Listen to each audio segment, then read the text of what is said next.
सब केहू के गोड़ लागता नहीं और हम बहुत खुश बानी। आज सपना के कार, हमार सपना के गाड़ी और आज हम बैठल बानी, बहुत मजा होता। और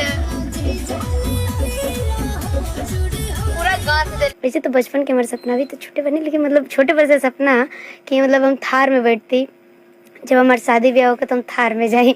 नमस्कार दोस्तों, भोजपुरी के सुपरस्टार सिंगर शिवानी सिंह का शादी वाला सपना हुआ पूरा। दोस्तों वहीं बात कीजिए शिवानी सिंह का ये सपना था कि हम जिस दिन सिंगर लाइन में नंबर 1 सिंगर बने उस दिन हम थार खरीदे, और जिस दिन अपने शादी के लिए दुल्हन बन के और अपने ससुराल जाए उस दिन थार पे बैठे। तो दोस्तों वहीं सपना आज शिवानी सिंह का पूरा हुआ, और शिवानी सिंह अपने भोजपुरी गायकी के दम पर 20 लाख की थार खरीदी हुई, ये कम बात नहीं है। बहुत ही कम उम्र में इतना बड़ा नाम कमाई शिवानी सिंह एक बक्सर के गांव में रहने वाली थी, और शिवानी सिंह बहुत ही गरीब परिवार से बिलोंग करती थी, और शिवानी सिंह का ये सपना आज पूरा हुआ। तो भाई लोग शिवानी सिंह के बारे में आप लोग क्या कहना चाहते हैं कमेंट करके जरूर बताइए, और शिवानी सिंह के सच्चे वाले फैंस हैं तो इस चैनल को सब्सक्राइब करके और वीडियो को शेयर कीजिए। मिलते हैं नेक्स्ट वीडियो में, तब तक के लिए जय हिंद दोस्तों।